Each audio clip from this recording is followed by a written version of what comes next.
Halo-halong emosyon ang nararamdaman ng mga fans nang mapanood ang trailer ng teleserye ni Janine Gutierrez na Balaraw.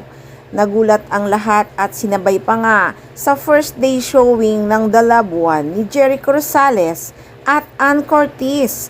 Samantalang sa September pa ito mapapanood sa Netflix. Na-excite sila sobra nang mapanood ang trailer. Pero nadismaya dahil sa September pa nga daw ito e-ere sa Netflix PX. Ganun pa man, sobrang saya ang mga fans.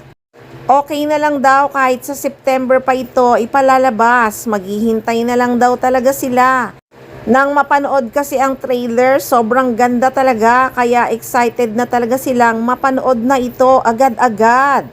Kasi nga first time nilang makikita sa horror na teleserye si Janine Gutierrez. Napanood na rin kasi ang aktres na umarte ng naging kontrabida at naging kawawa, kaya naman excited sila sa horror na teleseryeng ito. Parang first time kasi na magkaroon ng horror na teleserye, di ba? Sa pelikula lang kasi malimit mapanood ang mga horror, lalo na pag ilalahok sa Metro Manila Film Festival. Kaya nang may palabas talaga ang trailer at nalaman nilang teleserye ito, nako excited talaga ang madlang people, pati na rin ang mga fans syempre, at Ekonin fans. Tahimik talagang gumawa ng project si Janine Gutierrez, malalaman mo na lang, ipalalabas na. Ang malaking tanong ngayon, tapos nang i-shoot ang Balaraw. Ano naman kaya ngayon ang pagkakaabalahan ng Ekonin dahil showing na rin ang pelikula ni Jericho Rosales na The Loved One.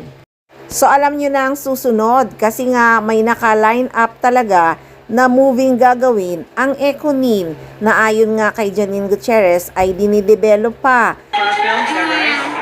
Yes. Pero those are in development pa, so hindi ko pa rin alam kung ano yung timeline yun.